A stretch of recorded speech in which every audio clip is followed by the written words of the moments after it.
Welcome to Title I, Part A, Homeless Set Aside. I'm Irma Lopez Barajas.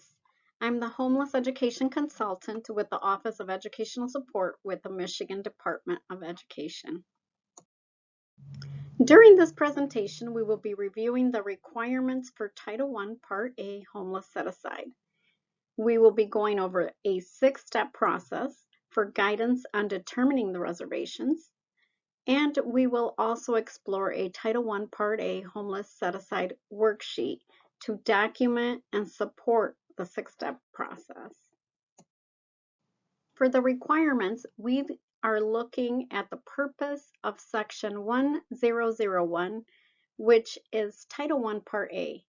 And the purpose is to provide all children a significant opportunity to a fair, equitable, and high-quality education, and to close the educational achievement gaps.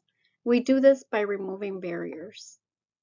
Section 1113C3 of the Elementary and Secondary Education Act of 1965 requires all districts to reserve funds to ensure our children and youth experiencing homelessness receive comparable services, and that the funds are reserved based on a needs assessment to provide services not ordinarily provided to other students.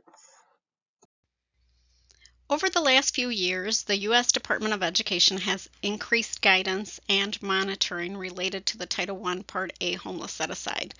Through this, they have emphasized the state's role in defining sufficiency.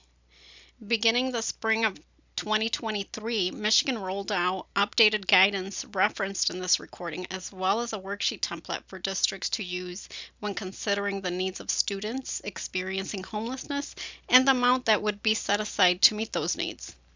During the 24-25 school year, the Office of Educational Support staff, along with external representatives, conducted an analysis of the 23-24 consolidated application homeless set-aside, narrative response, and budget items.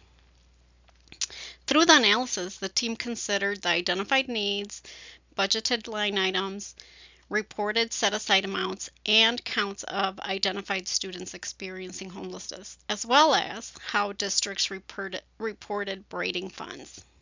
From that work, MDE determined a minimum per student set-aside and 4 options for districts to choose from when implementing the set-aside process. The analysis of the 23-24 consolidated application showed a wide range in the per pupil amount set aside to support students experiencing homelessness. Based on the analysis, districts will select one of the following options. Option A, which is already in place in over a third of all districts, is to stay the course. This option is open to districts with a current reservation of over $100 per student experiencing homelessness. Option A allows these districts to continue doing what they are already doing. In option B, districts with less than $100 per student experiencing homelessness is to raise their set-aside level to at least $100 per student experiencing homelessness. No additional documentation is required. Option C allows districts who are braiding funds to demonstrate how they meet or exceed the $100 per student experiencing homelessness minimum through a variety of different funding sources and resources. Districts will use the Title I Part A Homeless Set-Aside worksheet explained later in this recorded webinar to explain the braiding. Districts will note the different funding sources as well as the activity supported by those funding sources. MDE recognizes that the amount of Title I Part A funding allocated to districts across Michigan varies. Option D is provided for those districts with Title I Part A allocations that are less than $10,000. These districts are welcome to choose any option. However, option D allows them to use the Title I Part A Homeless Set-Aside worksheet to demonstrate sufficiency with a different per pupil amount. As MDE provides more and more technical assistance related to the Title I Part A Homeless Set-Aside, we discover that local homeless liaisons are not always aware of the homeless set-aside. The homeless set-aside must be determined based on a needs assessment, and the needs assessment completed in isolation without the support and input of the district's homeless liaison is not compliant. Districts must include their homeless liaison when conducting these needs assessments.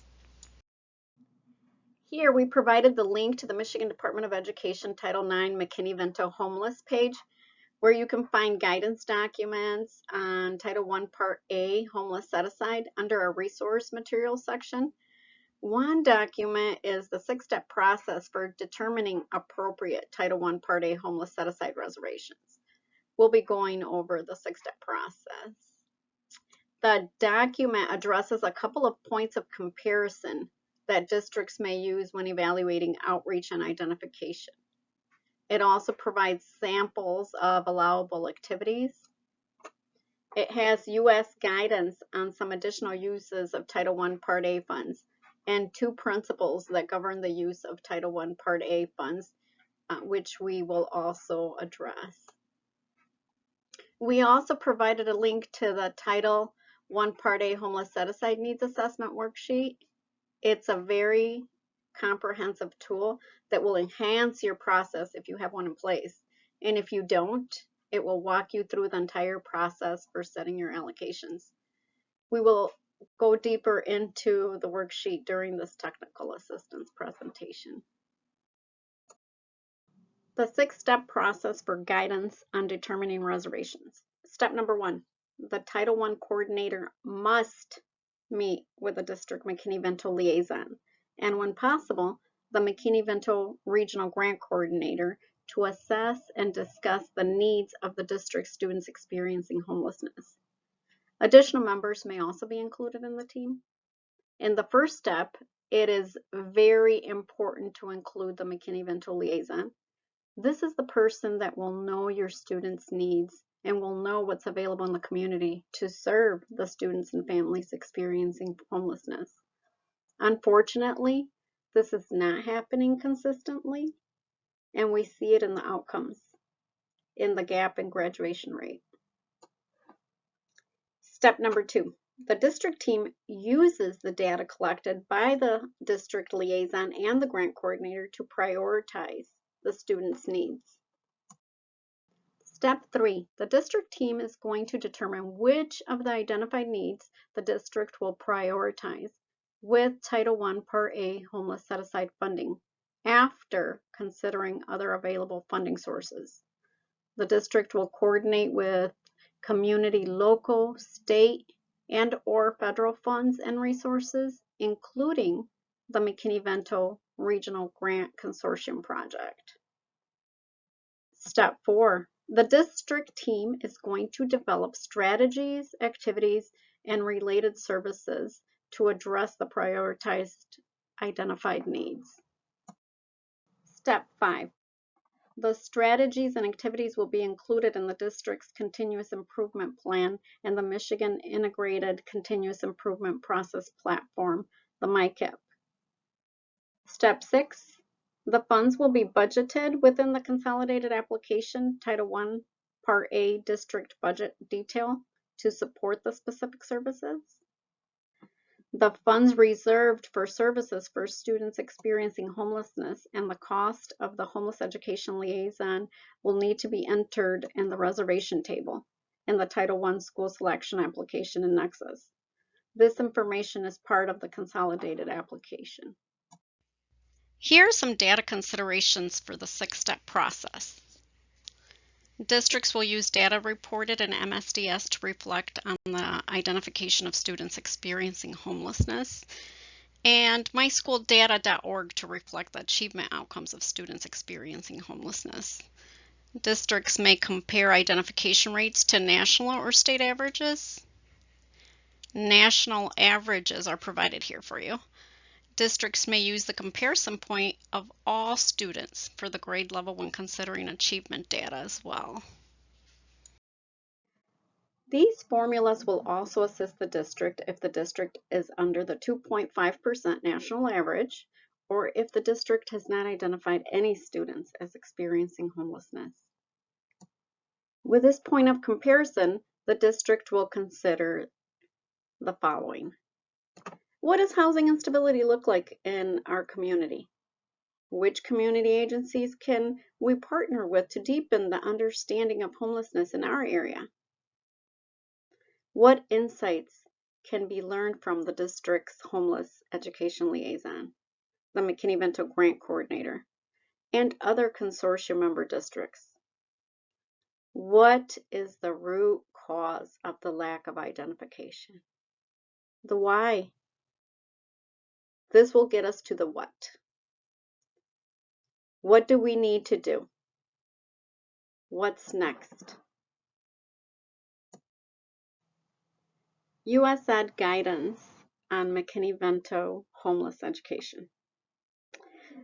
Title I Part A funds may be used to provide a wide variety of services to students experiencing homelessness, including providing services to assist in meeting the state's challenging academic standards. Also, Title I Part A homeless set-aside funds may be used to provide services to children and youth experiencing homelessness, including those in Title I schools that may not ordinarily be provided to other Title I students, such as transportation to the school of origin, the above and beyond costs, funding for the homeless liaison, so the FTE. We also provided a link here for you that will be helpful on reservation of funds. Here we have some questions to ask yourselves. Does the activity align to the intent and purpose of Title I Part A, which is to provide a high-quality education and close the gaps? Does the activity meet the requirement to ensure comparable services and/or provide a unique service not ordinarily provided to all students, such as funding a liaison to support them? Transportation to the school of origin. Is it reasonable, necessary, and allocable? Here are some examples of services that are generally allowable. Necessary clothing to meet uniform requirements, clothing and shoes necessary to participate in physical education classes, fees necessary for general education program, school supplies. Again, those are just some examples of services that are generally allowable. Here are some additional examples of services that are also generally allowable. You can pay for outreach, extended learning, tutoring services. The focus is to close the achievement gap and to remove barriers for our students. Here are some uses that we commonly see. Function code 125, which is the instructional activities designed to improve achievement, such as tutoring. Function codes 212, 213, and 216, which are wraparound services. Function codes 226, which is the FTE for the liaison. Function code 271, which is transportation, and 361, welfare activities. The principles that govern the use of Title I Part A. First, services must be reasonable and necessary to assist students experiencing homelessness to take advantage of educational opportunities. We provided a link here for within district allocations under Title I Part A of the Elementary and Secondary Education Act of 1965 as amended by the Every Student Succeeds Act, which includes the required and authorized district reservations, allocating Title I funds to public schools, and additional allocation flexibilities provided by ESCA, Elementary and Secondary Education Act of 1965. Second, the Title I Part A homeless set-aside funds must be used when funds or services are not available from other public or private sources, such as public health clinics, discretionary funds that are used to generally provide similar services. Here we provided another link to the ESEA Section 1115E, Special Rules and Comprehensive Services, that will give you additional information. Title I Part A Homeless Set-Aside, or McKinney-Vento funds. Which should I use and when? Title I Part A Homeless Set-Aside is district designated funding for homeless education. Your Title I Part A homeless set-aside should be your first line of defense for unique academic related needs. It should also be your last resort if other funds are available for use out of general funds, donations, Section 31A, Title I, Title IV. Now, McKinney-Vento project funds are consortium funds for all members to support the project priorities of the consortium.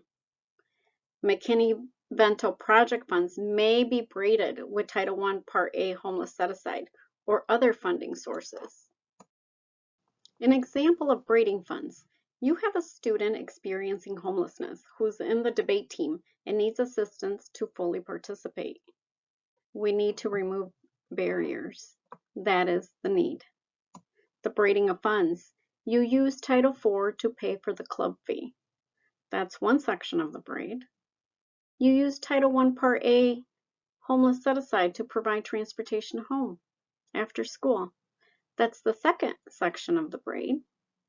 And you would use McKinney-Vento funds to pay for the team uniform and the dry cleaning between events. This is the third section of the braid. That is an example of braiding funds. I'd like to review 4 common misconceptions. The first misconception is about which students may be served by the Title I Part A homeless set-aside. Students in any school, regardless of the title designation, may be served if they are identified as experiencing homelessness. The Every Student Succeeds Act allowed the set-aside to be used for students experiencing homelessness in all schools. The second misconception is about services. Students should be receiving comparable services according to the need from Title I Part A funded services. The homeless set-aside is specifically for services and supports that are not ordinarily provided. These services may include the salary and benefits of the district homeless liaison, school of origin transportation, school supplies, uniforms, extra tutoring, access to summer programming. The Title I Part A Homeless Set-Aside worksheet can help your district team consider and identify the unique needs of your students who are experiencing homelessness. The third misconception is around what to include in the calculation of the homeless set-aside. Districts will focus on those services that are not ordinarily provided. These services may include the salary and benefits for the district homeless liaison, school of origin transportation, school supplies, uniforms, extra tutoring, access to summer programming. Costs associated with services provided to all eligible students are not included in the Title I Part A homeless set-aside. An example of this could be an after-school math intervention. This may be funded for the targeted or school-wide Title I Part A budget, and a student experiencing homelessness may be included along with other students in the intervention, but the teacher cost for program would not be apportioned for the students experiencing homelessness. However, If there were excess costs for transportation due to the student retaining enrollment in the school of origin, the excess transportation costs would be included in the Title I Part A homeless set-aside. The final misconception I will share is related to the salary and benefits for the homeless liaison role. These costs are not considered administrative for the purpose of the Title I Part A administrative cap. The homeless liaison is a required role in ESSA and specifically named in the section of law related to homeless set-aside. The role is unique and not considered ordinary service provided to other students. As a reminder, the primary purpose of the homeless liaison role is to provide support to students and families experiencing homelessness, and the district should carefully select the individual who has the knowledge, skills, and capacity to fulfill the required duties. These individuals must also possess the interpersonal skills necessary to establish trust, build relationships, and provide support through a trauma-informed perspective. Counselors, social workers, family liaisons, and those with similar backgrounds may be best positioned to support families in the homeless liaison role. Title I Part A Homeless Set-Aside Needs Assessment Worksheet. This is a very comprehensive and useful tool. We have provided the link here for you to support you and so that you may document your work. This tool will walk you through the entire process for setting your allocation. You can document the dollar amount of the Title I Part A homeless set-aside, the evidence of the needs assessment or other written documentation of how the Title I Part A homeless set-aside amount was determined, the evidence that the Title I Part A homeless set-aside amount is sufficient to support your students experiencing homelessness and that it meets the unique needs of your identified students experiencing homelessness. A description, documentation explaining how Title I Part A homeless set-aside dollars for students experiencing homelessness are spent, how funds other than Title I Part A are used to support the needs of your students experiencing homelessness, and evidence of the sources and amount of the funds. If you don't currently have a process in place, and even if you do, this tool will enhance and support your work. It goes from who's at the table, the process that it's used, to the cost, and the funding resources. This tool not only walks you through the process, but it also gets you to the total allocation needed. It holds everything in one central location. In Nexus, on the consolidated application, you will find a couple of screens related to the homeless education program. This screen in the consolidated application in Nexus asks for the contact information for the homeless liaison and the foster care liaison. This information will need to match with what is in the EEM. This is a required screen for the submission of the application. This special population screen will give you the opportunity to provide information on the specific needs of your students experiencing homelessness with your Title I Part A homeless set-aside. The worksheet we previously addressed is a perfect tool where this information is located. What are the needs of your students experiencing homelessness that are being addressed, and how are your Title I Part A homeless set-aside funds being used to address those needs? Thank you for your time and attention. If you need any additional assistance, please send your questions to mckinney-vento@michigan.gov.